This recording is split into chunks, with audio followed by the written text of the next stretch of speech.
मैं बातों में समय बर्बाद नहीं करना चाहता, मोहतरमा, क्योंकि मैं जानता हूँ कि आप इतनी समझदार हैं कि आपको अंदाजा हो गया कि मैं किस तरह का बंदा हूँ और आपको मुझे किस तरह डील करना है।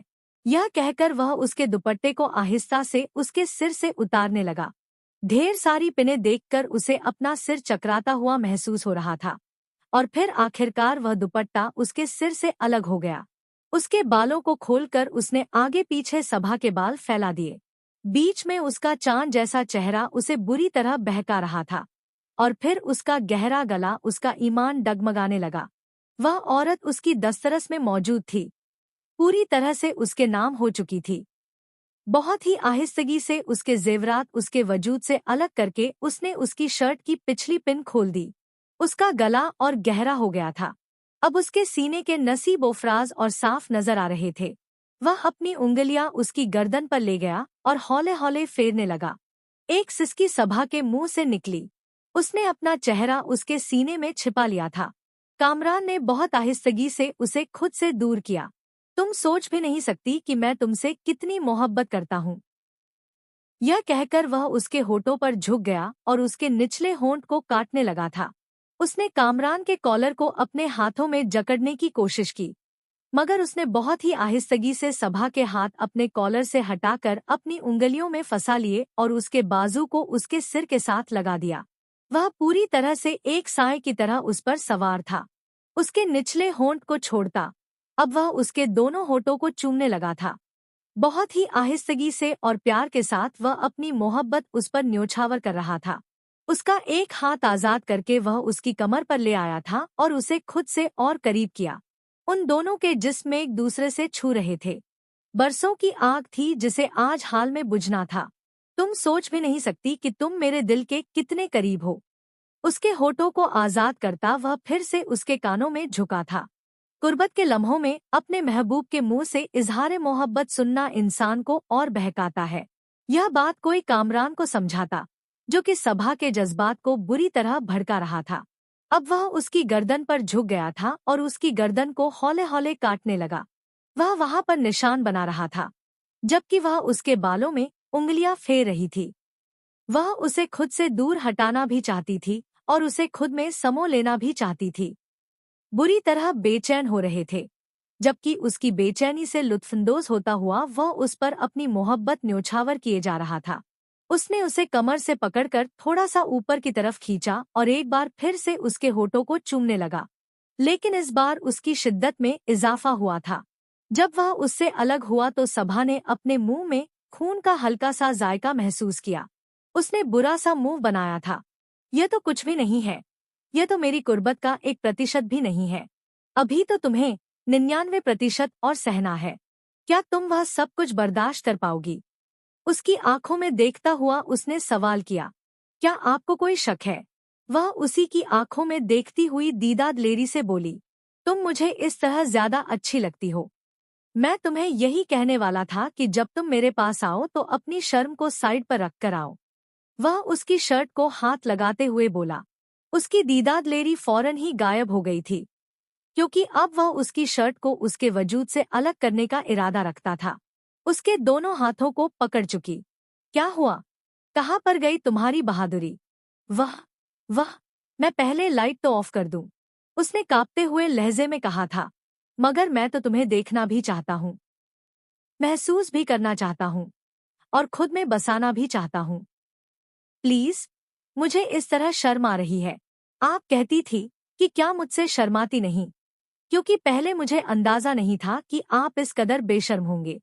उसके खफगी से कहने पर वह उसे अपने सीने से लगा चुका था।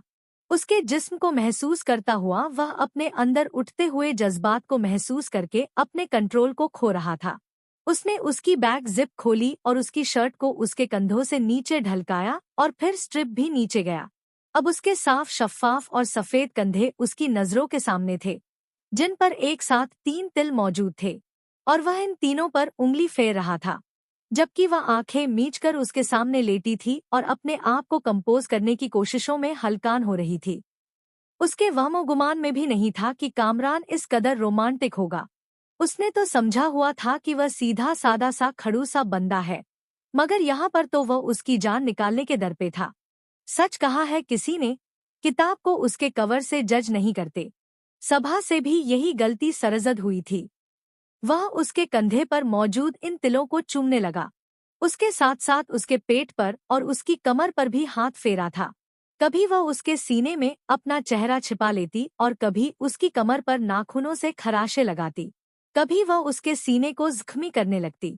यह सारी चीजें कामरान को लुत्फानंदोज कर रही थी, क्योंकि वह उसे अपनी कुर्बत में बहकी हुई बहुत प्यारी लग रही थी। जब उसकी कुर्बत ने अपना कंट्रोल खोया तो कामरान के जज्बात और भड़कने लगे थे।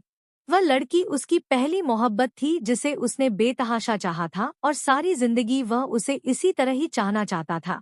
कामरान ने उसके नरम लहजे में उसका नाम पुकारा। प्लीज लाइट ऑफ कर दे। मैं इस तरह थोड़ी सी कंफ्यूज। अगले ही लम्हे कामरान ने लाइट ऑफ कर दी। अब वह सिर्फ उसके जिस्म को महसूस कर सकता था और थोड़ा थोड़ा उसके चेहरे को देख सकता था, लेकिन यह भी उसके लिए काफी था। उसकी शर्ट को उसके वजूद से अलग किया। अब वह उसके सामने अपने हुस्न के नज़ारे पेश कर रही थी। शर्म के मारे उसने अपने हाथों को अपने आगे बांध लिया। बहुत ही आहिस्तगी से कामरान ने उसके दोनों हाथ उठाए थे। आज मुझसे शर्माने का दिल नहीं है मोहतरमा, शर्माने का वक्त गुजर चुका है। यह कहकर वह झुक गया और फिर कतराकतरा उसे अपनी मोहब्बत में भिगोने लगा था। जैसे जैसे रात सिरकती चली जा रही थी, वह दोनों एक दूसरे में डूबते चले जा रहे थे। एक बात जो सभा ने शिद्दत से नोट की थी, वह यह थी कि वह उसके बारे में बहुत ज्यादा नरम दिल का मालिक था। जरा सी भी उसे तकलीफ होती तो वह फौरन से नरम पड़ जाता और पहले उसे पूछता, उससे इजाजत लेता, उसके बाद उस पर अपना हक जमाता। वह पूरी रात उसकी मोहब्बत में भीगती रही। उसके लबों पर दिलफ्रेब सी मुस्कुराहट फैली हुई थी। जब सुबह वह सोकर उठी तो उसके सीने पर सिर रखे सो रहा था। इस वक्त उसने सिर्फ और सिर्फ कामरान की शर्ट पहनी हुई थी। शर्म के मारे उसका बुरा हाल था। उसने कामरान को उठाना चाहा, तो कामरान ने उसकी कमर पर अपने बाजू रखकर उसे खुद से और करीब कर लिया था और उसके वजूद की नरमी को महसूस करने लगा। देखें, बहुत समय गुजर गया है। मुझे लगता है कि हमें बाहर चलना चाहिए। दिन के 2 बजे हैं। यह सुनकर वह हड़बड़ाकर अपनी जगह से उठ बैठा। अभी थोड़ी ही देर पहले जब वह उठा था तो 8 बजे का वक्त था। उसने घड़ी देखी तो सिर्फ 9 बजे थे, मगर इस वक्त तक वह भागकर वॉशरूम में घुस गई थी। तुमसे तो मैं बदला लेकर आऊंगा, तुम मुझसे बचकर रहना। जब वह बाहर निकली तो उसके होंठ शर्मीले अंदाज में खिले हुए थे। कामरान की कुर्बत ने उसे पूरी तरह से निखार दिया था। वह ड्रेसिंग टेबल के सामने जाकर खड़ी हुई तो कामरान ने उसके गिर्द अपने दोनों बाजुओं के बंद बांधे। मैं तुमसे बहुत मोहब्बत करता हूँ मेरी मोहतरमा, मैं भी तुमसे मोहब्बत करती हूँ। पहली बार उसने कामरान के मैं तुमसे मोहब्बत करता हूँ का जवाब दिया था। वह तो जैसे खुशी से झूम उठा था। क्या मैं यह दोबारा सुन सकता हूँ? उसके सीने के बाल हौले से खींचते हुए फिर से दिलफ्रेब अंदाज में बोली थी। तुमने मेरा दिन बना दिया मेरी प्यारी मोहतरमा। उसके होठों को चूमता हुआ वह वॉशरूम में फ्रेश होने के लिए चला गया। जबकि वह बेड पर आकर बैठ गई तो उसने मोबाइल उठाया। हजारों नंबरों से कॉल्स लगी हुई थी। मैसेज खोला तो सबसे पहला मैसेज रहीम का था। हेलो खूबसूरत, कब मिलने आ रही हो? मुझसे हमारा प्लान कहाँ तक पहुँच जाए? यह पढ़कर उसका दिल जोर से धड़का था। उसने बेखुद अपने आंखें बंद कर ली। रहीम कभी भी उसका पीछा छोड़ने वाला नहीं था। कुछ महीने पहले सभा उस वक्त एक 5 स्टार होटल में बैठी थी। वहां पर मौजूद सब लोगों से बेजार नजर आ रही थी। काले रंग की स्कर्ट के साथ सफेद रंग की सिल्क शर्ट, पांव में काले रंग की ऊंची हील और जेवरात के नाम पर उसके कानों में 2 छोटे छोटे टॉप्स थे। कलाई में एक महंगी घड़ी, एक ब्रांडेड बैग। वह उस 5 स्टार होटल में सबसे नुमाया हो रही थी। यार, इसका मेन्यू कितना बोरिंग है। लग ही नहीं रहा कि हम किसी 5 स्टार होटल में हैं। सभा की आवाज सुनकर आयशा ने अपनी निगाहें उठाई थी और हंसते हुए, यार, अगर तुम्हें सच बताऊं तो मैं भी यहाँ पर पहली बार आई हूँ। ये मुझे बिल्कुल भी अंदाजा नहीं था कि तुम्हें मेन्यू पसंद नहीं आएगा। चलो, हम किसी और जगह पर चलते हैं। अरे नहीं, नहीं, अब उसकी जरूरत नहीं है।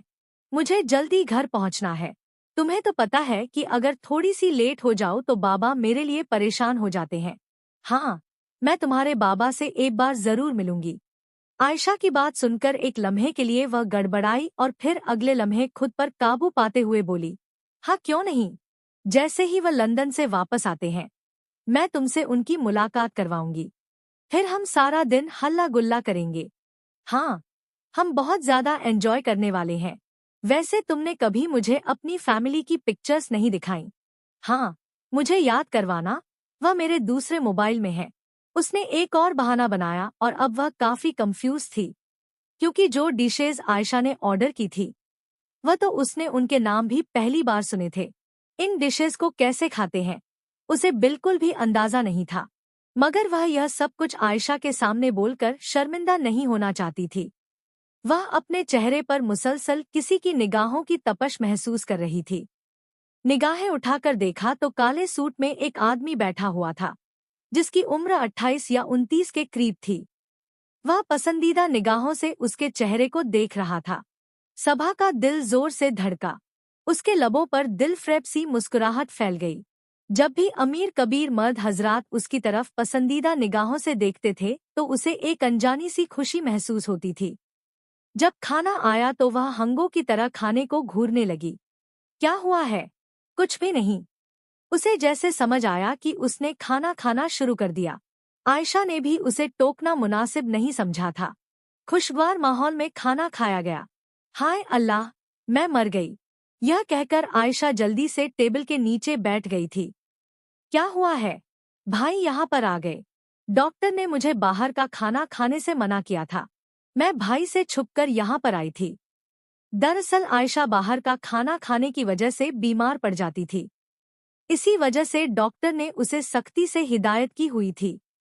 कामरान उसके मामले में बहुत ज्यादा पजेसिव था और अगर वह उसकी बात नहीं मानती थी तो उसे डांट भी पड़ती थी।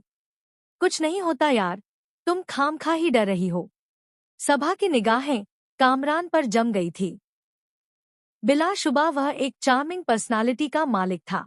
नीले रंग के 3 पीस सूट में वह बहुत ही हैंडसम लग रहा था।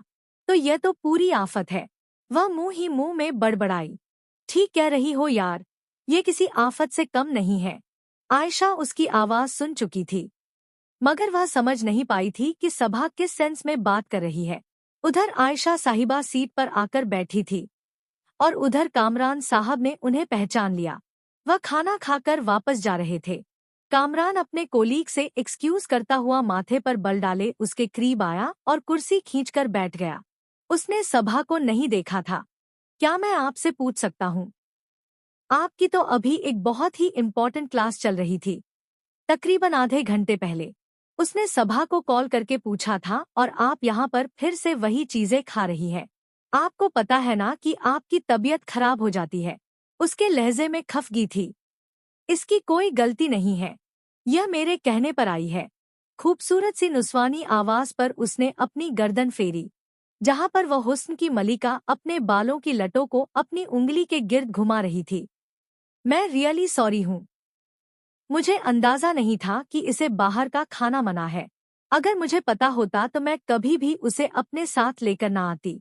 वह माथे पर बल डालकर आयशा को मसनोई खफगी से घूरते हुए बोली और फिर उसके साथ ही उसने अपनी पलकें झुका ली थी। सभा के चेहरे पर बला की मासूमियत फैली हुई थी। कामरान के लिए अपनी निगाहें हटाना मुश्किल हो गया था। भाई, प्लीज इस बार माफ कर दे। बहन की आवाज सुनकर वह होश की दुनिया में वापस आया था। ओह, कोई बात नहीं, ठीक है, आप लोग एंजॉय करें। आप बैठें, हम आपके लिए कुछ ऑर्डर कर दें। उसने हाथ हिलाकर वेटर को बुलाना चाहा तो कामरान चाहकर भी इनकार ना कर पाया था। ठीक है, खाना नहीं, बस एक जूस का गिलास। उसी वक्त ही कामरान को एक इम्पोर्टेंट कॉल आई थी। वह इन्हें छोड़कर जाना नहीं चाहता था, मगर मजबूरी थी। वह एक्सक्यूज करता हुआ वहां से चला गया, लेकिन जाने से पहले वह बिल पे करके गया था। सभा ने भी खुदा का लाख लाख शुक्र अदा किया, क्योंकि यहाँ का बिल बहुत ज्यादा था जो उसकी औकात से बाहर था। अगर वह सारे पैसे यहाँ पर लगा देती तो फिर अगले पूरे महीने के लिए उसका हाथ तंग हो जाता। सभा अपने ड्राइवर के साथ वहां से चली गई। जबकि वह होटल से निकलकर पार्किंग एरिया में आकर खड़ी हो गई। हील्स में उसके पाँव दर्द करने लगे थे। उसने दाएं पाँव से अपनी हील निकाली जब उसे एक अनजान मर्दाना आवाज सुनाई दी। यह वही आदमी था जो होटल में बैठा उसे पसंदीदा निगाहों से देख रहा था। वह उसके पाँव को देखकर घुटनों के बल उसके करीब बैठा। सभा ने अपना पाँव पीछे करने की जहमत नहीं की, बल्कि वह जानती थी कि इस तरह के अमीरजादों को कैसे अपने काबू में करते हैं। क्या मैं देख सकता हूँ? अब की बार सभा ने अपना पाँव पीछे की तरफ खींच लिया। नहीं। वह लब भेंचकर उठकर खड़ा हुआ। शहर का सबसे बड़ा बिजनेसमैन, एक बहुत बड़े वडेरा का बेटा रहीम। शहर की सब लड़कियां उस पर मरती थी। उसने हमेशा लड़कियों को अपने आसपास घूमते हुए पाया। सभा उसकी जिंदगी में आने वाली पहली खूबसूरत औरत थी जिसने उस पर सिर्फ एक ही नजर डाली थी, वह भी सरसरी सी। जिस अंदाज में वह मुस्कुराई थी, वह देखकर रहीम और कंफ्यूज हो गया था। समझ नहीं पा रहा था कि सभा उस पर हंस रही है या उसे सिग्नल दे रही है। आप इस वक्त यहाँ पर क्या करेंगी? सर्दियों के दिन थे, इसलिए जल्द ही शाम हो जाती थी। आयशा को उस वक्त अपनी खाला जान के घर जाना था। उसका रूट चेंज था, इसी वजह से वह उसे ड्रॉप किए बगैर ही निकल गई। उसने आयशा से झूठ बोला कि उसका ड्राइवर उसकी गाड़ी पार्किंग एरिया में छोड़कर चला गया। हकीकत में तो ना उसके पास ड्राइवर था और ना ही उसकी कोई गाड़ी थी। गरीब घराने से ताल्लुक रखती थी, जिसके बाप का उसके बचपन में ही इंतकाल हो गया था। उसकी माँ सिलाई करती, दूसरों के कपड़े सिलकर अपने बच्चों का पेट पालती। उसे बचपन से ही अमीर होने का शौक था और दौलत हासिल करने के लिए वह किसी भी हद से गुजरने के लिए तैयार हो सकती थी। छोटी सी उम्र से ही उसने लड़कों से दोस्तियां शुरू कर दी। वह उन्हें अपनी मोहब्बत के झूठे जाल में फंसाती। जब तक उसे उनसे अमीर लड़का नहीं मिल जाता, तब तक वह उनसे प्यार भरी बातें करती और फिर जैसे ही कोई अच्छा शिकार मिलता तो वह पिछले को छोड़ देती। वह इस हद तक चालाक थी कि उसने कभी भी किसी लड़के के हाथ में अपनी कमजोरी नहीं थमाई थी। उसे पता था कि लड़कों को कैसे अपने पीछे पागल करना है। वह अपने हुस्न को बहुत ही अच्छे तरीके से कैश कर रही थी। उसकी दो बड़ी बहनें भी थीं, जो उससे बिल्कुल उलट थी। उसकी सबसे बड़ी बहन अक्सर ही उसे समझाती कि यह सब कुछ ना करो, जैसी हो वैसी बनकर रहो, लेकिन वह उसकी बातों को मजाक में उड़ा देती। उसे एक बहुत अमीर घराने में शादी करनी थी। उसे अपनी जिंदगी में ढेर सारा पैसा चाहिए था, बड़ी बड़ी गाड़ियां, बड़े बड़े बंगले। रहीम ने सवालिया निगाहों से उसके चेहरे की तरफ देखा। मेरा ड्राइवर मुझे लेने के लिए नहीं आया, इसी वजह से यहाँ पर खड़ी हूँ। सोच रही हूँ क्या करूँ। अगर आप मुझे इजाजत दे तो मैं आपको आपके घर ड्रॉप कर सकता हूँ। और मैं आप पर यकीन क्यों करूँ? उसने अपनी जेब से एक मोबाइल और वॉलेट निकालकर उसके हाथों में रख दिया। यह आप अपने पास रख लें। जब तक मैं आपको आपके घर ड्रॉप नहीं करता, तब तक आप इसे अपने पास ही रखेंगी। उसने मजबूती से उसके वॉलेट और मोबाइल को थाम लिया। वह उसके इस अंदाज पर खुलकर मुस्कुरा दिया। रहीम कोई छोटा बच्चा नहीं था, उड़ती हुई चिड़िया के पर गिन लेता था। अब क्या मेरे साथ चल सकती है? मोहतरमा ने एहतरामन अपने हाथ सामने की तरफ किए तो वह दोबारा से हील में पाँव रखती टिक टिक करती हुई उसकी गाड़ी की तरफ बढ़ गई थी। रहीम ने उसके लिए खुद गाड़ी का दरवाजा खोला। वैसे आपने आज से पहले कितनी लड़कियों के लिए दरवाजा खोला? अब तो याद भी नहीं है। उसने साफगोई का मुजाहरा किया। एक तरफ आप मुझे इम्प्रेस करने की कोशिश करें और दूसरी तरफ आप मुझे अपने सारे डार्क सीक्रेट्स भी बता रहे हैं। मैं झूठ नहीं बोलता, जैसा हूँ वैसा बन कर रहता हूँ। मुझे किसी के सामने बनावट करने का कोई शौक नहीं। और यू नो मिस, मुझे इस तरह के लोगों से शदीद नफरत है जो दूसरों के सामने वह बनते हैं जो वह होते नहीं हैं। आपका इस बारे में क्या ख्याल है? रहीम की बातें सुनकर वह बुरी तरह गड़बड़ा गई थी। हाँ, मुझे भी ऐसे लोग पसंद नहीं हैं। उसका लहजा नरम पड़ गया था। वह खिड़की से बाहर देखने लगी। क्या मैं आपका नाम पूछ सकता हूँ? मेरा नाम सभा है। आपकी तरह आपका नाम भी खूबसूरत है। आप मुझे बस यहीं पर ही ड्रॉप कर दें, क्योंकि मुझे डैड लड़कों के साथ आउटिंग करने की इजाजत नहीं देते। आबादी से काफी दूर फासले पर उसने गाड़ी रोकने के लिए कहा। अब बहुत ही चालाक है। वह गाड़ी से उतरी कि उसे याद आया कि मोहतरम का मोबाइल और वॉलेट उसी के पास से ही रह गया। वह इसे वापस लौटाने लगी, मगर वह गाड़ी सन से भगा कर ले गया था। चालाक इंसान। रात के वक्त उसने कार्ड पर लिखा हुआ नंबर डायल किया। दूसरी तरफ से रहीम की मुस्कुराती हुई आवाज उसके कानों में पड़ी थी। वह भी खुलकर मुस्कुरा दी। रहीम ने उसे दोस्ती की पेशकश की। यह सुनकर वह थोड़ी सी बदमजा हुई थी। उसे लग रहा था कि वह उससे शादी करने की बात करेगा, लेकिन रहीम की पहले से ही 3 शादियां हो चुकी थी। खैर, दोस्ती से मुझे ज्यादा फायदा होगा। यूं एक मॉडर्न मोबाइल और वॉलेट में पड़ी हुई सारी कैश उसके हिस्से में आ गई थी, क्योंकि रहीम का कहना था कि वह एक बार दी हुई चीज वापस नहीं लेता। यह उसके उसूलों के खिलाफ है। उसके तो वारे न्यारे हो गए थे। अगले दिन जब वह मॉडर्न मोबाइल लेकर आयशा के पास गई तो वह अपने चेहरे पर हाथ रखते हुए पुरजोश अंदाज में बोली, यार तुम्हारे डैड कितने अच्छे हैं। मेरे डैड मुझे अभी तक टाल रहे हैं। देखो तो मेरे पास अभी भी एक पुराना मोबाइल है। भाई ने मुझसे वादा किया था कि अगर इस बार मेरा रिजल्ट अच्छा आया तो वह मुझे एक मॉडर्न मोबाइल लेकर देंगे। आयशा उससे और इम्प्रेस हो गई थी। कल रात वह कामरान से भी उसी के बारे में बातें कर रही थी। कामरान भी सभा के हुस्न से बहुत ज्यादा इम्प्रेस हुआ था। उसके हुस्न से ज्यादा वह उसकी मासूमियत पर अपना दिल हार बैठा था। जिस अंदाज से वह बातें कर रही थी, जिस अंदाज से वह कामरान को देख रही थी, ये सब कुछ उसके दिमाग में नक्श हो गए थे। वह चाहकर भी उन सारी चीजों को अपने जहन से नहीं निकाल पा रहा था। उस दिन वह आयशा को लेने के लिए आया तो सभा उसके साथ ही थी। अरे यार, आओ मैं तुम्हें ड्रॉप कर देती हूँ। नहीं, उसकी जरूरत नहीं है। तुम लोगों को जहमत होगी। अरे जहमत की क्या बात है, तुम चलो मेरे साथ। आयशा ने उसका हाथ पकड़ा था और उसे जबरदस्ती अपने साथ गाड़ी में खींचा था। वह पिछली सीट पर जाकर बैठ गई थी। कामरान ने फ्रंट मिरर सेट किया। वह अपने चेहरे पर कामरान की नजरों की तपश को महसूस करते हुए बुरी तरह कंफ्यूज हो रही थी। हालांकि आज से पहले ना जाने कितने लड़कों से वह मुलाकात कर चुकी थी, मगर कभी भी किसी लड़के ने उसे इस अंदाज से नहीं देखा था। वह बहुत ही प्यार भरी और मीठी नजरों से उसे देख रहा था। गाड़ी झटके से रुकी। वह अपना तवाजन बरकरार नहीं रख पाई और कामरान की सीट से जाकर लगी। आप ठीक तो हैं? उसकी फिक्रमंदी में डूबी हुई आवाज उसके कानों में पड़ी। ये कैसा मौका है? अपने सिर को मसलते हुए उसने गुस्से से कहा था।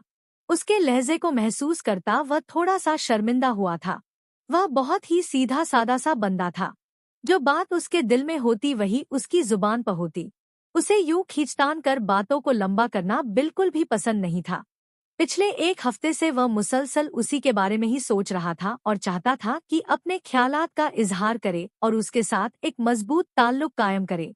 वैसे भी अम्मा बाबा ने उस पर शादी के लिए बोझ काफी ज्यादा बढ़ा दिया था।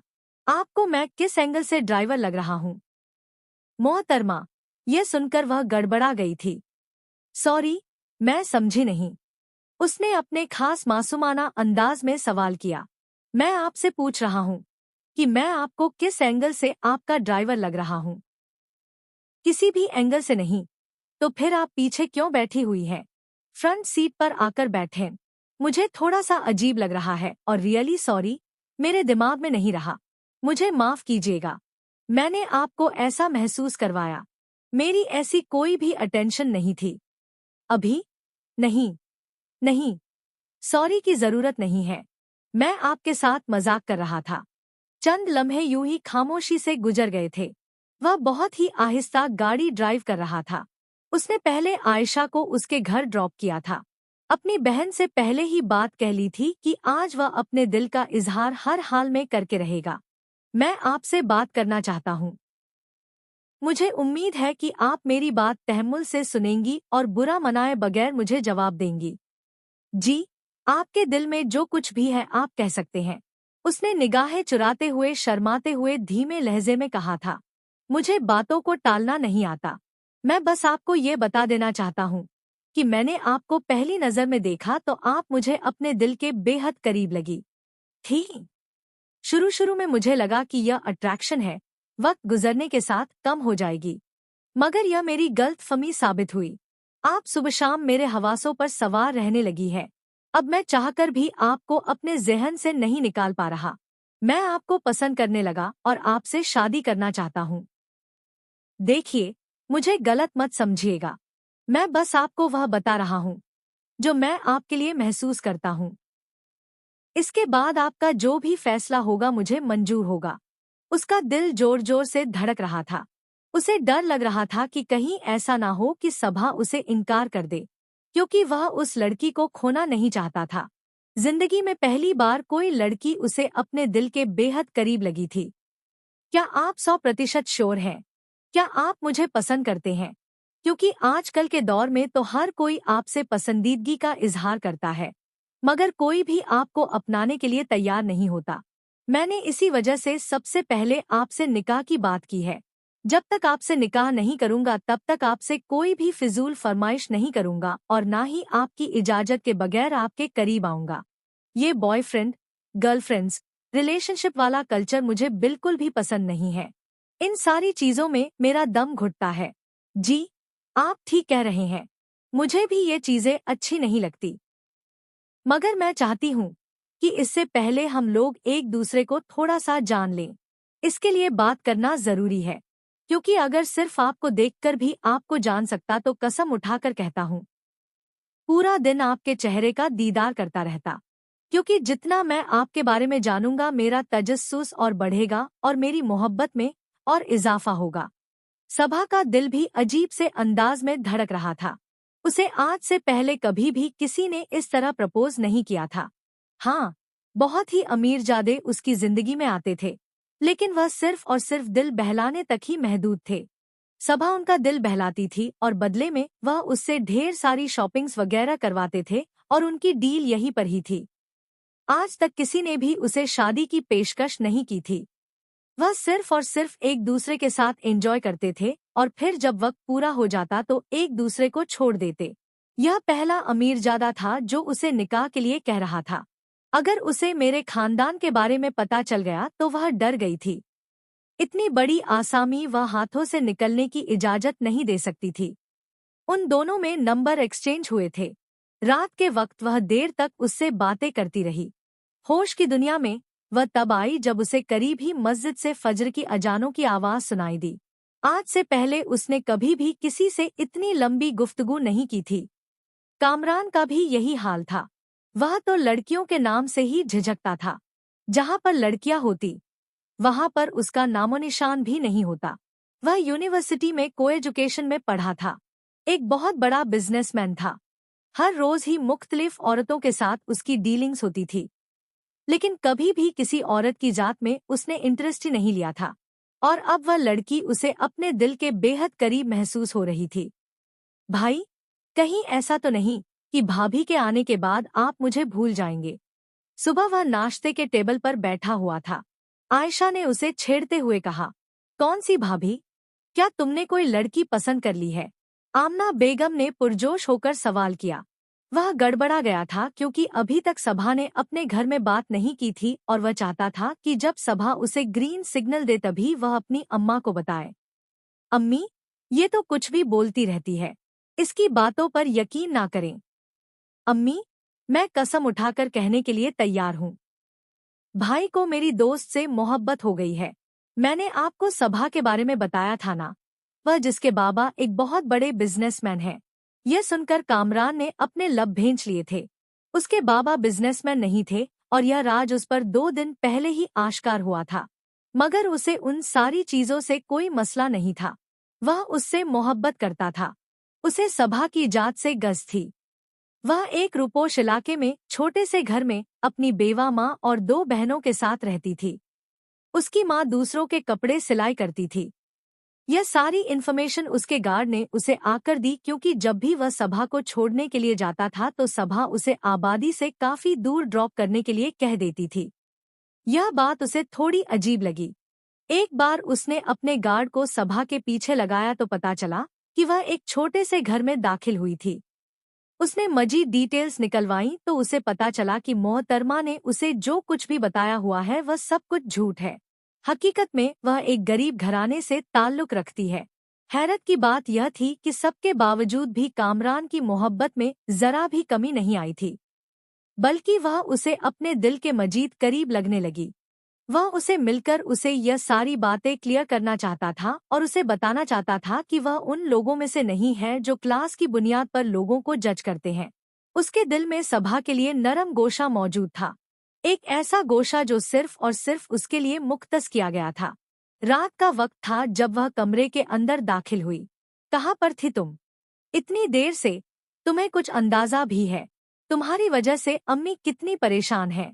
उसकी बड़ी बहन ने उसकी बाजू दबोचकर उसे गुस्से से कहा, बेहतर यही है कि तुम अपने काम से काम रखो। तुम क्या हर रोज मुंह उठाकर यहाँ पर चली आती हो? अपने घर में क्यों नहीं बैठती? तमीज से बात करो, तुमसे बड़ी है। फरिया ने उसे डांटा तो वह आंखें गोल गोल घुमाने लगी थी। मेरा दिमाग खराब मत करो, मैं बहुत ज्यादा थकी हुई हूँ। क्या मैं तुमसे कुछ पूछ सकती हूँ कि आजकल तुम किसके साथ घूम रही हो? वह अभी थोड़ी ही देर पहले रहीम के साथ आई थी। इस बार रहीम उसे कर्नल साहब की कोठी के सामने छोड़कर गया। वह बहुत जल्दी में था, इसी वजह से उसे देखे बगैर ही निकल गया। वह भी शुक्र अदा कर रही थी। कर्नल साहब की कोठी की बेल बजाकर वह सामने खड़ी तो हो गई थी, लेकिन अब उसे डर भी लग रहा था क्योंकि कर्नल साहब की बीवी बहुत ही बदतमीज थी। गरीब लोगों को वह किसी खातिर में नहीं रखती थी। जिस बात का डर था वही हुआ था कि उसकी बीवी से वहमारी करके जब वह वापस आई तो उसकी बहनें उसका दिमाग खराब करने के लिए तैयार खड़ी थी। मैं बहुत ज्यादा थकी हुई हूँ, मुझे अपने कमरे में जाना है और आराम करना है। पहले अम्मा की बात सुन लो, वह तुम्हें कब से याद कर रही है। मैं सुबह बात सुन लूंगी। माँ, हम थोड़ी सी शर्म पैदा कर लो अपने अंदर। वह पिछले 5 घंटों से बैठी तुम्हारा इंतजार कर रही है। उन्होंने अपनी गोलियां भी इसी वजह से नहीं खाई कि कहीं उन्हें नींद ना आ जाए। चलो जल्दी से पहले उनसे बात करो। आ रही हूँ बाजी, उसने बेजारियत भरे अंदाज में जवाब दिया। सफिया बेगम ने उसे देखकर एक ठंडी सांस खारिज की थी। यह उनकी सबसे छोटी लाडली और सबसे प्यारी बेटी थी। उन्हें दुख इस चीज का था कि वह गलत राह पर चल पड़ी थी। वह चाहकर भी उसे नहीं रोक पा रही थी। मुझे तुमसे एक बहुत ही जरूरी बात कहनी है। बैठो यहाँ पर। पहले मेरी बात सुकून से सुनना और फिर उसके बाद अपने ख्यालात का इजहार करना। पहले मुझे मेरी बात मुकम्मल करने देना। वह संजीदगी से गोया हुई थी। बोलो, अब मैं सुन रही हूँ। अपने नाखूनों को देखती हुई वह लापरवाही से बोली, ये तुम्हारे पास इतने पैसे कहाँ से आए? उसकी बहन उसका बैग उठाकर कमरे के अंदर दाखिल हुई थी। रहीम ने उसे अच्छे खासे पैसे दिए थे क्योंकि वह उसे बट जीत गई थी। पाकिस्तान और इंडिया के मैच में उसने कहा था कि पाकिस्तान हारेगा। रहीम ने उसे कहा था कि अगर तुम जीत गईं, तो बदले में तुम्हें 10 लाख की रकम दूंगा। वैसे भी यह रकम उसके लिए मामूली थी। उन्हें वापस मेरे बैग में रखें। वह हलक के बल चिल्लाते हुए बोली थी। पहले मेरे सवाल का जवाब दो कि यह पैसे तुम्हारे पास कहाँ से आए? आखिर किन कामों में मुलव्वस हो तुम? आपको कोई हक नहीं बनता कि आप मेरी जिंदगी में मुदाखलत करें। उसी वक्त ही निदा का हाथ उठा और उसके चेहरे पर निशान छोड़ गया। बस बहुत हो गया। आप होती कौन है मुझे मारने वाली? जब मेरी माँ जिंदा है तो आप होती कौन है मुझसे सवाल जवाब करने वाली? जाकर अपने घर में क्यों नहीं बैठ जाती? शौहर से बनती नहीं है।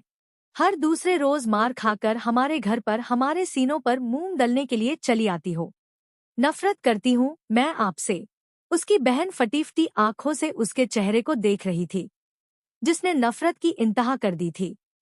सभा, खुदा का वास्ता है चुप कर जाओ। मैं तुम्हारे सामने हाथ जोड़ती हूँ। सफिया बेगम चिल्लाई तो वह होश की दुनिया में आई थी। उसकी बड़ी बहन शादीशुदा थी, लेकिन उसका शौहर नशई था, जिसकी वजह से हर दूसरे रोज ही वह मार खाकर अम्मा के घर पनाह लेने के लिए आती। उसमें उसका कोई कसूर नहीं था। किस्मत ही ऐसी थी जिसे उसने कबूल कर लिया था। वह वहीं पर ही बैग और पैसे फेंक कर चली गई। उसने पैसे जल्दी से अपने बैग में डाले। यह मेरी दोस्त के हैं। उसका बाप नशई है। उसने मेरे पास हिफाजत के लिए रखवाए। माँ की आंखों में देखते हुए उसने हमेशा की तरह झूठ बोला। आप बताएं कि आप क्या कह रही थी? तुम्हारी फूफी ने तुम्हारा रिश्ता मांगा है। इनकार कर दो। हम्माद अमेरिका चला गया है। मुझे उस मजदूर से शादी नहीं करनी अम्मा। मैंने आपको पहले भी बताया था। मुझे उस इंसान की जात में कोई दिलचस्पी नहीं है।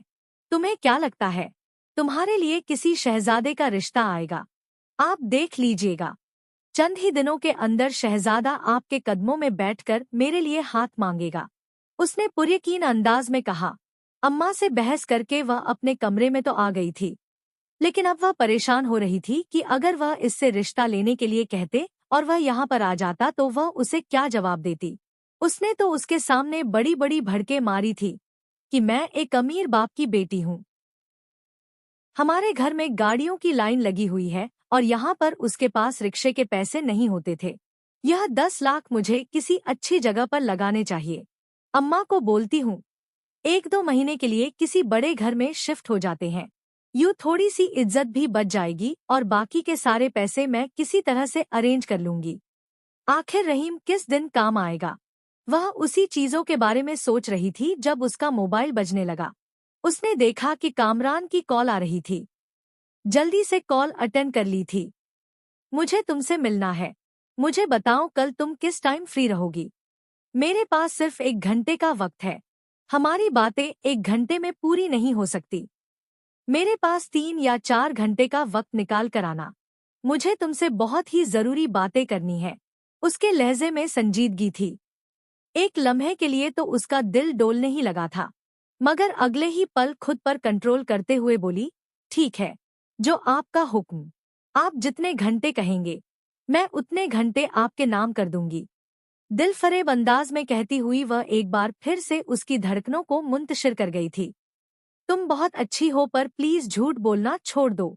वह दिल ही दिल में उसे मुखातिब होते हुए बोला था। अगले दिन वह होटल पहुंचे तो वह पहले से ही बैठा उसका इंतजार कर रहा था। मुझे सारी बातें क्लियर करना है। मैं नहीं चाहता कि बाद में कोई भी झूठ हमारे रिश्ते को खराब करे। मैं तुम्हारी हकीकत से वाकिफ हो चुका हूँ। मैं जानता हूँ कि तुम एक छोटे से मोहल्ले में रहती हो। देखो, मैं तुम्हें डिग्रेड नहीं कर रहा। मैं बस तुम्हें यह बताना चाहता हूँ कि मुझे इन चीजों से वाकई में कोई फर्क नहीं पड़ता। मैं तुमसे मोहब्बत करता हूँ, तुम्हारे स्टैंडर्ड से नहीं या तुम्हारी फैमिली बैकग्राउंड से नहीं। प्लीज मुझे सब कुछ क्लियर कर दो। वह जो पहले गड़बड़ा गई थी, उसकी बातें सुनकर उसके लबों पर शातिराना सी मुस्कुराहट फैल गई। यानी अब वह उसे दूसरे तरीके से मैनिपुलेट करने वाली थी। अब उसने अपनी मजबूरी का रोना उसके सामने रोना शुरू कर दिया। उसे बता रही थी कि पहले मेरे स्टैंडर्ड की वजह से लड़कियां मुझसे घिन खाती थी, मेरा मजाक बनाती थी। फिर अपने आप को जमाने की बुरी बातों से बचाने के लिए मैंने यह सब कुछ किया। मैं ऐसा नहीं करना चाहती थी। वह एक कामयाब अदाकारा थी, उसमें कोई शक नहीं था। कामरान जो कि उसके मामले में अपने दिल में नरम जज्बात रखता था, उसकी बातें सुनकर फौरन ही पिघल गया था। वह उसके हाथों में अपना हाथ रखते हुए बोला, अपने मामू पापा के सामने तुम्हारे लिए स्टैंड लेना मेरा फर्ज है। तुम सिर्फ अपनी माँ को मना लो। क्या तुम सच कह रहे हो? क्या तुम वाकई मेरे लिए इस छोटे से घर में बारात लेकर आओगे? मैं तुमसे प्रॉमिस करता हूँ और मैं अपना किया हुआ वादा कभी नहीं तोड़ता। घर जाकर उसने भंगड़े डालने शुरू कर दिए थे। अपनी बहनों को और अपनी माँ को गले लगाकर उन्हें कामरान के बारे में बताया। और शायद वह उस खानदान की पहली बेशर्म लड़की थी जो खुद अपने मुंह से अपनी माँ को अपनी शादी की तैयारी करने के लिए कह रही थी। कौन है वह? रात के वक्त उसकी माँ ने उससे सवाल किया तो उसने सारी डिटेल अपनी माँ को बता दी। तुम्हें वह कहाँ मिला? बस कर दे अम्मी, अब मिल गया है तो शुक्र करें कि कोई अच्छा रिश्ता इस घर में आया, वरना आपने तो कोई कसर नहीं छोड़ी थी। मुझे बताओ इसमें मेरा क्या कसूर है? तुम लोगों को पालने के लिए मैंने क्या कुछ नहीं किया, एहसान ही किया था। आपने हम पर जो कुछ किया है वह आपका फर्ज था। उसने बदतमीजी का मुजाहरा किया। मैं चाहती हूँ कि आप उसके सामने कोई भी गिरी हुई बात ना करें। और खबरदार जो तुम में किसी ने उसकी माँ के सामने अपनी गरीबी का रोना रोया, फिक्र मत करो, वह तो हमारा घर देखकर ही उनको अंदाजा हो जाएगा। उस दिन उसे आयशा की भी कॉल आई थी। कामरान हर बात से पहले अपनी बहन को आकर बताता था। और यह चीज भी सभा को जहर लगती थी।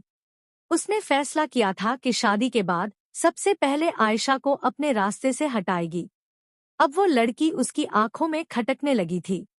हालांकि उसका कोई कसूर नहीं था। वो मासूम सी अपने काम से काम रखने वाली थी। इधर उसकी कामरान से शादी की तैयारियां शुरू हो गई थी और उधर वो अभी तक रहीम के साथ रे में थी।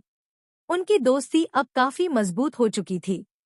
रहीम हर दूसरे रोज ही उसे मिलने के लिए बुलाता और उसके साथ घूमने के लिए जाता था। उसे अपने साथ एक खूबसूरत लड़की चाहिए होती थी जिसकी कमी मोहतरमा पूरी करती थी। जब उसने रहीम को अपनी शादी के बारे में बताया तो वह थोड़ा सा उदास हो गया था। कहीं ऐसा तो नहीं कि शादी के बाद तुम मुझे बिल्कुल ही भूल जाओ? क्या तुम शादी के बाद मुझे भूल गए हो? नहीं। तो फिर मैं क्यों भूलूंगी? वो खबासत भरे अंदाज में मुस्कुराते हुए बोली। रहीम ने चौथी शादी भी कर ली थी, लेकिन उसके साथ ही उसने पहली बीवी को भी तलाक दे दी थी। वह खुद दिल फैक किस्म का बंदा था।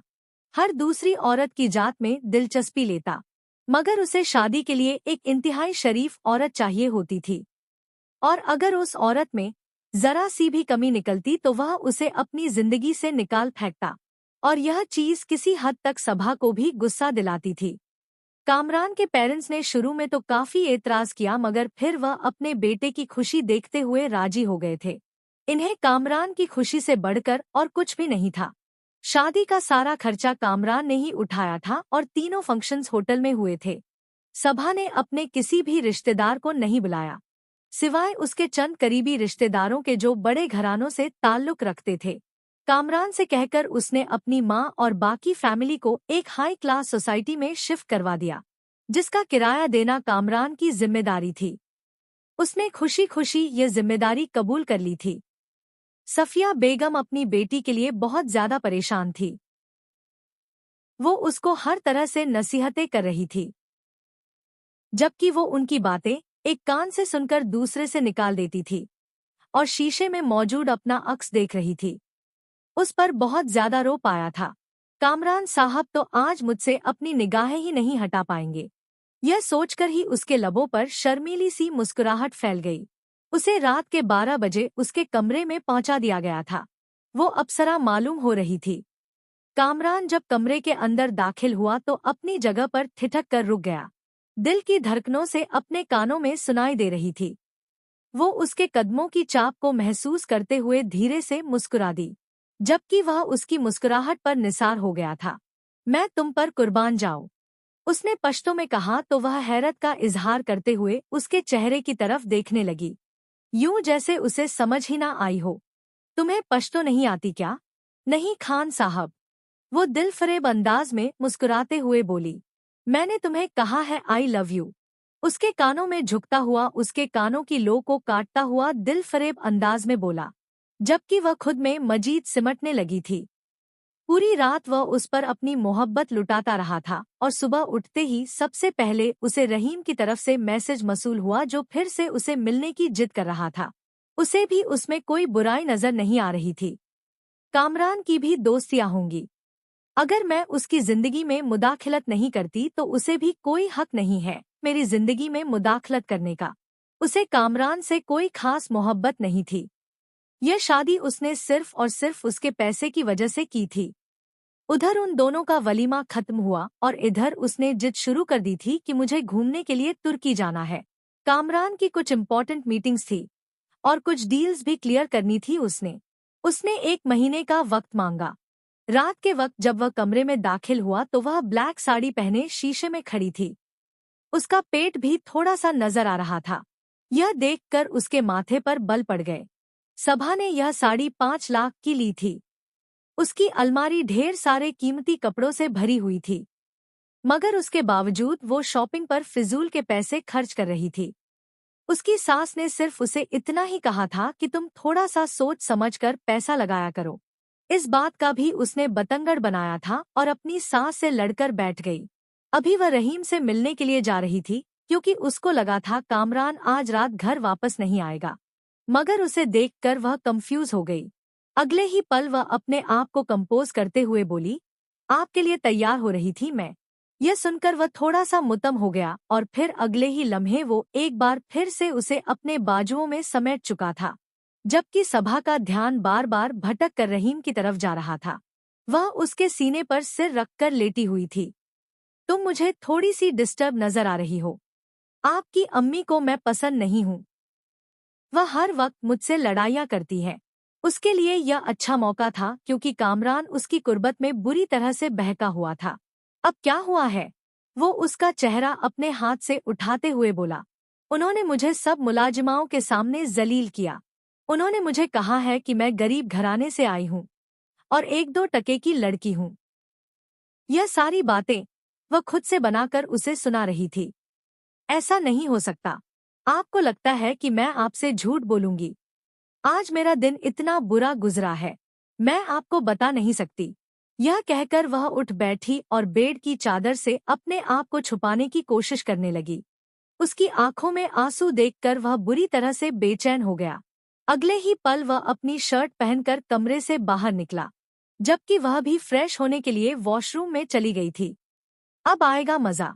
उस रात कामरान सभा की वजह से अपनी माँ से लड़ा था। आमना बेगम ने तो तौबा कर ली थी और कानों को हाथ लगाया कि वह दोबारा उसके साथ पंगा नहीं करेंगी। जहाँ तक आयशा का सवाल था तो उसने भी उसे रास्ते से हटा दिया। आयशा के बारे में वह हर वक्त ही कामरान के कान भर देती कि वह बिगड़ती जा रही है, लड़कों से दोस्ती करती है। हालांकि उस दिन उसने जानबूझकर कुछ लड़के आयशा की तरफ भेजे और फिर बाद में इस अंदाज में तस्वीरें खींची कि लग रहा था कि वह उनके बेहद करीब खड़ी है और उनके दरमियान कुछ चल रहा है। ये तस्वीरें देखकर कामरान गुस्से से बेकाबू हुआ। पहली बार उसने अपनी बहन पर हाथ उठाया था, जिस पर वह बाद में शर्मिंदा भी था। सभा को सिर्फ और सिर्फ उसके पैसों से गज थी। वह जब भी उससे बात करती आए रोज की शॉपिंग से वह भी तंग आ गया था। सिर्फ यही नहीं, बल्कि मोहतरमा ने सल मीडिया पर अपना एक पब्लिक अकाउंट भी क्रिएट कर लिया था, जिसमें वह दूसरे इन्फ्लुएंसर्स की तरह रील्स अपलोड करती थी। उस अकाउंट की वजह से भी उसकी कामरान से बहुत लड़ाई हुई, लेकिन फिर आखिरकार कामरान ने ही उसके सामने घुटने टेके। वो उसे खुद से दूर नहीं करना चाहता था और ना ही उसे नाराज करना चाहता था। हर बार ही वह उसके सामने आंसू बहाकर अपनी बात मनवा लिया करती।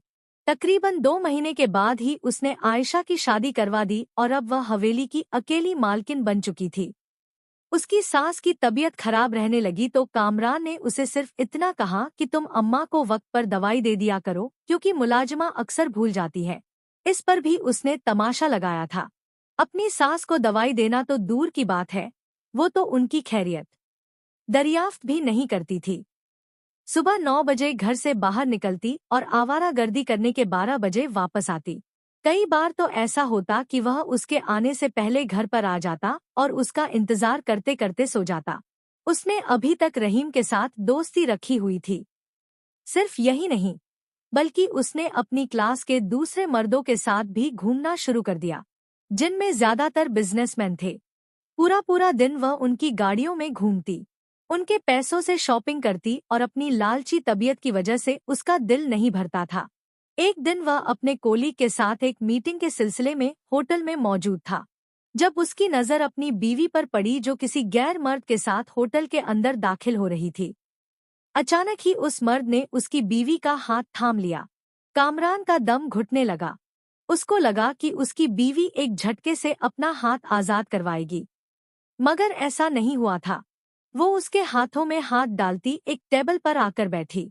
तकरीबन 5 मिनट ही गुजरे जब उसने निगाहें उठाईं। सभा की नजरें जब उसके चेहरे पर पड़ी तो उसका रंग लट्ठे की तरह सफेद हो गया।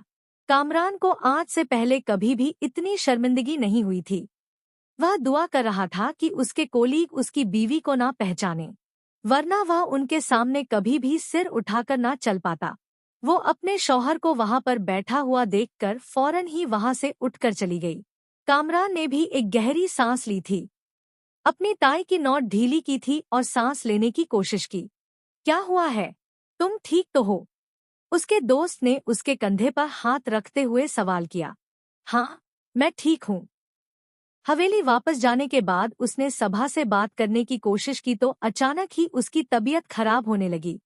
उसे अस्पताल लेकर गया तो पता चला वो उम्मीद से थी। कामरान की बात मानने के बगैर उसने उल्टा उससे बहस की थी कि मेरी जिंदगी और मैं जैसे चाहूँ अपनी जिंदगी गुजारूं। उसने सिर्फ हाथ ही पकड़ा था और क्या कर लिया था। तुम तो ऐसे बर्ताव कर रहे हो जैसे तुमने कभी किसी औरत का हाथ ना पकड़ा हो। देखो सभा, मुझसे यह सब कुछ बर्दाश्त नहीं होता। आइंदा मैं तुम्हें किसी भी मर्द के साथ ना देखूं। जब वह उम्मीद से हुई तो उसकी तबीयत बहुत ज्यादा खराब रहने लगी थी। मूड स्विंग्स की वजह से वो खुद ज्यादा किसी से बातचीत नहीं करती थी और फिर जब उसका पेट भरा तो वह ज्यादातर वक्त अपने घर में ही गुजारने लगी। लेकिन यहाँ पर भी उसकी जुबान को लगाम नहीं थी। हर वक्त ही अपनी सास से बदतमीजी करती। 9 माह के बाद उसने 2 जुड़वा बेटों को जन्म दिया। उसके गुरूर में मजीद इजाफा हो गया था। अब तो वह किसी को जूती की नोक पर भी नहीं रखती थी, जबकि कामरान उसके बावजूद भी उसके साथ नरम रवैया रखे हुए था, यह सोचकर कि हो सकता है कि किसी दिन उसे अपने रवैये का एहसास हो जाए।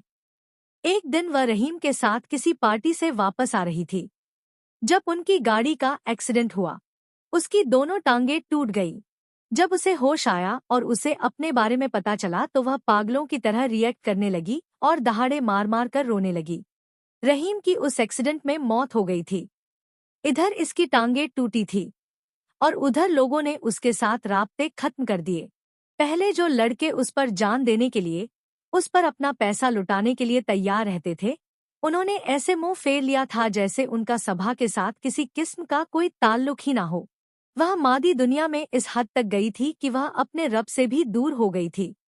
जब वह पागलों की तरह रिएक्ट कर रही थी, उसको लग रहा था कि उसकी जिंदगी यहीं पर खत्म हो गई। कामरान भी उसे छोड़ देगा। तब कामरान ने उसे अपने सीने से लगाया, उसे तसल्ली देते हुए कहा, फिक्र मत करो, तुम ठीक हो जाओगी। डॉक्टर्स ने कहा कि तुम दोबारा चलने फिरने के काबिल हो जाओगी। मगर वह जानती थी कि इसमें बहुत ज्यादा मेहनत लगेगी। उसे एक्सरसाइज की भी जरूरत पड़ेगी। क्या कामरान उसे वो एक्सरसाइज करवाएगा? क्या वह उस वक्त तक उसके साथ रहेगा जब तक वह ठीक नहीं हो जाती? उसने तो कभी उसकी माँ का ख्याल नहीं रखा था। उसने तो उसकी बहन को भी उसकी जिंदगी से निकाल फेंका था। वो उसके साथ इतने सालों से बेवफाई कर रही थी। उसके करीब होकर भी वह दूसरे लोगों के साथ ताल्लुक में थी। यह सोच सोच कर उसका दिमाग दर्द से फटा जाता था। इतने अरसे बाद उसने अपने बेटों को अपनी गोद में लिया, वरना वह मुलाजमा की निगरानी में थे। उन्हें अपने सीने से लगाकर काफी देर तक वह रोती रही। तकरीबन 1 हफ्ते अस्पताल रहने के बाद वह हवेली वापस आ गई थी। उसकी बड़ी बहन को उसके शौहर ने नशे में आकर तलाक दे दी थी, लेकिन अल्लाह ताला ने उसे एक बेहतरीन हमसफर अता किया जो उसकी दूसरी शादी लंदन में हुई। वो कामरान का दोस्त था। सभा की माँ अपनी बेटी के साथ लंदन चली गई थी, जबकि छोटी बेटी की शादी सऊदिया में हुई। अब माँ और बहनों में से कोई भी उसके पास नहीं था। जिस सास की उसने खिदमत करने से इनकार कर दिया था, अब वह काफी हद तक सेहतयाब थी। वह उसे वॉशरूम लेकर जाती, छोटी छोटी जरूरियात का ख्याल रखती, नहाने में और दूसरे कामों में मदद देती। वो उसका ख्याल अपनी बेटियों की तरह रखती थी। यह सब कुछ देखकर वह बहुत ज्यादा शर्मिंदा होती। उनसे अपनी माजी की गलतियों की माफी मांगती। एहसास हो गया था उसे कि उसने अपनी जिंदगी के खूबसूरत लम्हात को जाया कर दिया था। जो लोग उसकी मोहब्बत, उसकी तवज्जो के हकदार थे, उनको छोड़कर वह ऐसे लोगों के पीछे भागती रही जो उसके लिए बने ही नहीं थे। कामरान पहले से भी ज्यादा उसे तवज्जो देने लगा और उससे मोहब्बत जताने लगा। वो रोज उससे यही सवाल करती कि तुम मुझे छोड़कर तो नहीं जाओगे, और वह मुस्कुराते हुए जवाब देता, मुझे बताओ कि कोई सांस लेना भी छोड़ सकता है? क्या तुमसे मेरी सांसें जुड़ी हुई हैं? तुम्हें छोड़ने का सवाल ही पैदा नहीं होता। माजी में जो कुछ भी हुआ उसको एक डरावना ख्वाब समझकर भूल जाओ। वह उसके चेहरे को प्यार से थपकते हुए कहता तो वह मजीद शर्मिंदा हो जाती। कामरान और उसकी सास की कोशिशों से वह 5 महीनों के बाद दोबारा से चलने फिरने के काबिल हो गई थी। कामरान रोज सुबह उसे एक्सरसाइज करवाता, उसकी खुराक डाइट का भी ज्यादा ख्याल रखता। हर 2 हफ्तों के बाद डॉक्टर से चेकअप भी करवाता।